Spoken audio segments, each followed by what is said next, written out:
Le goût d'entreprendre. Une émission proposée par Paul Barraud en partenariat avec la Caisse d'épargne, la banque des entreprises et des professionnels de Midi-Pyrénées. Urbanisme, aménagement du territoire, développement durable, de grands domaines qui transforment le paysage de la région. Premiers acteurs sur le terrain, les entreprises du développement qui doivent s'adapter face à l'offre et à la concurrence. C'est le cas d'Urbactis, une société qui regroupe un grand panel de spécialistes différents pour gagner en efficacité. Et nous allons expliquer son concept avec un de ses fondateurs, mon invité Sébastien Lepape. Bonjour. Bonjour. Alors Urbactis, votre entreprise existe depuis 2008 à Montauban, 5 ans d'existence. Vous avez une deuxième antenne à Grenade-sur-Garonne, pas loin de Toulouse.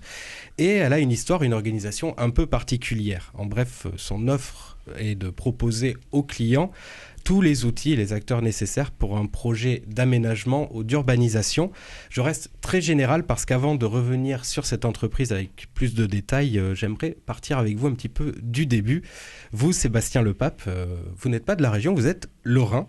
C'est cela. Et de métier, vous êtes d'abord expert géomètre, diplômé de l'école des géomètres de Paris. Après plusieurs années comme salarié dans plusieurs entreprises, vous descendez dans le sud, en Midi-Pyrénées, plutôt pour des motifs personnels en fait. Vous avez suivi la carrière de votre épouse. Et là, à Montauban, vous travaillez plusieurs années avec un autre expert géomètre qui finira par vous céder son entreprise parce qu'on lui souhaite du repos. Il est à la retraite. Exactement. Et tout d'abord, même si la plupart de nos auditeurs ont plutôt une bonne idée de ce que peut être un géomètre, la première image qu'on peut se faire du géomètre, c'est l'image du monsieur ou de la dame, il y a des femmes géomètres, au bord de la route, qui observent la route à travers une sorte d'appareil photo sur trépied, quelque chose qui peut ressembler souvent à un radar de la gendarmerie, on ne sait pas trop ce que c'est. Alors, même si on connaît déjà la réponse, est-ce que vous pouvez me dire d'abord en quoi consiste le travail du géomètre? À quoi pense un géomètre quand il a les yeux dans cet appareil? Alors, ce qu'on peut dire déjà à l'origine, c'est que le métier de géomètre, c'est un vieux métier, organisé en France par une loi, la loi de 1946, qui a créé l'ordre des géomètres experts et qui, dans cette création, a donné délégation de service public aux géomètres experts organisés en forme ordinale pour délimiter ce qu'on appelle les biens fonciers. Donc fixer les limites des propriétés. Ce qui a toujours existé, définir la limite de propriété, c'est quelque chose qui est très ancien. C'est quelque chose d'ancien, on peut penser au cadastre de Napoléon Ier, en des l'occurrence, aux Égyptiens, aux Romains. Donc c'est quelque chose qui existe depuis longtemps. À partir du moment où il y a une notion de propriété, forcément il y a une notion de limite. Ce qui a été nouveau en 1946, c'est d'organiser la profession sous le mode ordinal.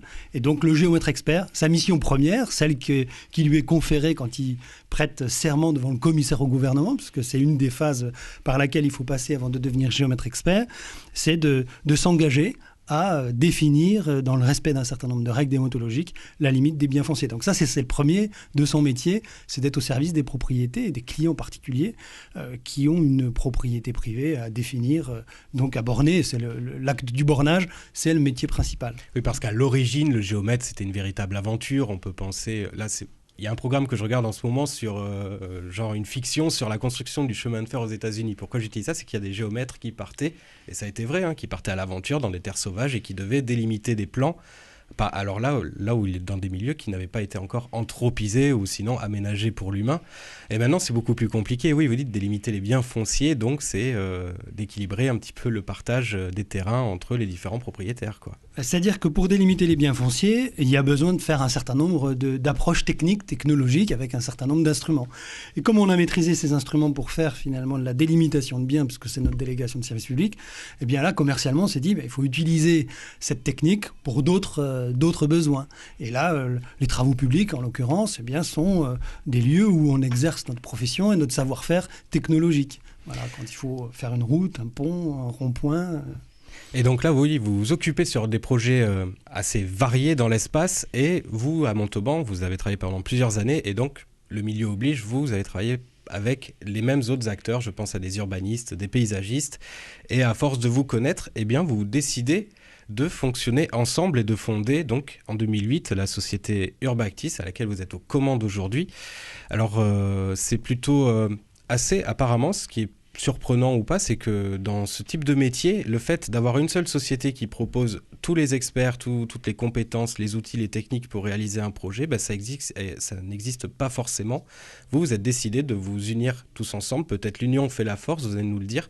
Mais déjà, d'où vient cette idée? Pourquoi vous avez décidé de travailler comme ça ensemble avec les personnes qui sont maintenant vos collègues?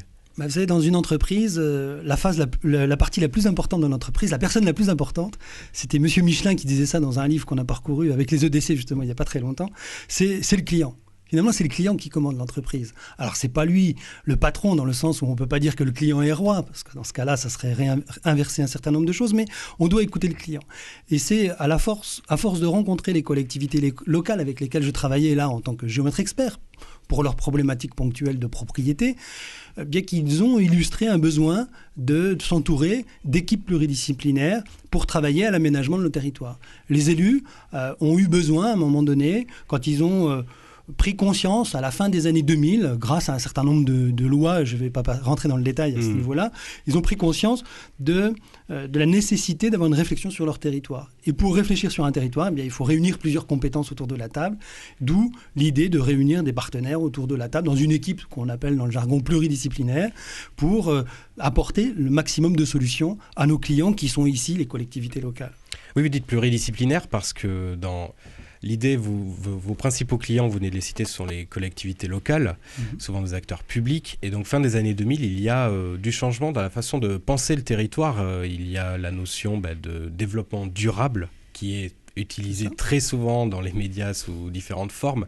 Mais là, c'est vraiment en compte. C'est donc, vous voulez proposer aux clients, aux collectivités, un service qui comprend, on va dire, à peu près tout et qui part du projet de départ. Donc, imaginer un projet, ça peut être un lotissement, une route, une rue, enfin, on peut imaginer tout ce qu'on veut, tout dépend du projet qu'on vous confie. Et là, vous allez essayer d'imaginer, mais le tout dans l'optique vraiment de respect de l'environnement, de respect du canevas, du calendrier, enfin voilà, quand même beaucoup de tâches à accomplir, de charges quand même pour votre société. Disons que quand on participe à la création d'un nouveau quartier, puisque là ça illustre bien dans un nouveau quartier, la finalité c'est d'y faire vivre des personnes. Et donc pour y faire vivre des personnes, d'abord il faut penser aux personnes. Donc il faut penser à la qualité de la vie qu'on va leur donner quand ce quartier va trouver d'une certaine manière naissance. Mais pour y arriver, il faut respecter la règle, parce qu'en France il y a des règles à respecter, il y a le code de l'urbanisme en l'occurrence, mais il faut aussi être sûr que le projet qui respecte la règle est réalisable, donc il y a des contraintes techniques. Les contraintes techniques, il y en a plusieurs. Elles sont environnementales, elles sont hydrologiques, elles sont liées à la production de l'eau potable, elles sont liées à l'adduction en électricité. Donc c'est tous ces paramètres-là qu'il faut mettre autour de la table, un peu comme une grande soupe, si j'ose dire, et respecter le bon dosage de tous les ingrédients pour que tout soit le meilleur possible. Voilà. En plus, juste 5 ans après sa création, Urbactis, pour information, c'est 25 collaborateurs en tout. Et vos clients principaux, les collectivités, on vient de le dire, mais il n'y a pas que, il y a aussi les privés, que ce soit des professionnels ou même des particuliers. Tout le monde peut venir chez vous et vous demander un devis. En fait, on a plusieurs métiers à l'intérieur de notre structure. On pourrait avoir plusieurs sociétés, d'ailleurs, comme d'autres sont peut-être organisées comme cela. Nous, on a préféré tout avoir dans la même structure. Et dans chacun de nos métiers, on a un panel de clientèle varié, du particulier au chef d'entreprise qui a besoin d'avoir une réflexion sur son patrimoine, en passant par l'église, parfois, qu'on conseille également, et les collectivités locales, le maire, le conseil général, le conseil régional, un certain nombre de types de clientèle en fonction de son territoire géographique, de son ampleur et de ses besoins sont, je dirais, à notre contact quotidien. Et parce que pour préciser, vous n'êtes pas que sur Montauban, le Tarn-et-Garonne. Votre champ d'action, on va dire, est assez large. Ça va de Bayonne jusqu'à Limoges et même jusqu'à Narbonne. Donc on va dire quand même tout le grand quart sud-ouest. Voilà, oui. Donc et là, c'est un petit peu la raison, c'est aller là où il y a les offres en fait. C'est là où il y a le travail, c'est ça surtout. Une grande partie de notre chiffre d'affaires, comme vous le disiez, c'est avec les collectivités locales. En France, pour travailler avec les collectivités locales, on doit respecter le code des marchés publics, donc répondre aux appels d'offres publics. Et évidemment, aujourd'hui, on est amené à répondre aux appels d'offres qui sont publiés. Et quand ils sont à côté de chez nous, eh bien, on y met tout notre cœur pour essayer de les avoir. Mais quand ils sont loin, on fait le nécessaire pour essayer aussi d'avoir l'activité, le volant d'activité indispensable pour maintenir la structure au stade où elle en est et progresser. Pour illustrer un petit peu ce que nous sommes en train de dire, quels sont les projets actuels d'Urbactis? Sur quoi vous travaillez en ce moment? Alors, est-ce que c'est top secret? Il y a des choses qu'on peut dire, des choses qu'on ne peut pas dire, puisqu'on est tenu au secret professionnel. Bien sûr. On travaille sur un certain nombre de projets. Ce qu'on peut dire, c'est qu'aujourd'hui, on a travaillé très activement à la définition de ce qu'on appelle dans le jargon le schéma de cohérence territoriale, c'est-à-dire le schéma de planification urbain sur les 15 prochaines années d'un grand secteur qui s'appelle Montauban, autour de 34 communes. Donc là, on y a travaillé presque 3 ans. On a fini ça à la fin de l'été. Donc en septembre, c'était fini. En fait, vous voulez dire qu'on vous a confié la tâche d'imaginer quel serait le grand Montauban de demain? Oui. Et ça a pris 3 ans de travail? C'est ça, 3 ans de travail. Qu'est-ce qui prend autant de temps pour proposer un projet, même si c'est qu'un concept en fait que vous avez mis sur papier, ça, si on comprend c'est bien. un document qui a une force réglementaire. Ce qu'on peut toujours dire, c'est que notre mission à nous, c'est pas de faire le travail. Notre mission à nous, c'est d'animer l'ensemble du comité, on va dire, de technique qui doit réaliser le travail. Notre métier, c'est de formaliser techniquement le projet politique des élus. Mais le vrai projet, c'est les élus qui l'ont, c'est pas nous. Si c'est nous qui avons le projet à la place des élus, c'est qu'il y a quelque chose qui est déséquilibré. Et donc, c'est pour ça que parfois c'est long. Parce qu'il y a un temps d'émergence du projet politique.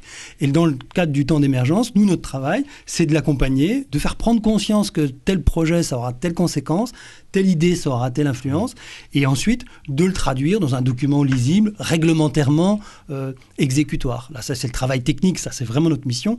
Mais l'émergence du projet politique, c'est aux élus d'avoir les idées, et c'est à nous de les formaliser, de les transformer. Juste pour conclure cette première partie d'émission, ça va être une note un petit peu naïve, on va dire, vaut mieux aller lentement mais sûrement, plutôt que de construire quelque chose et puis après que les politiques derrière on décide de tout casser et puis de reconstruire. C'est la meilleure manière d'aller vite, c'est de ne pas se presser. Voilà.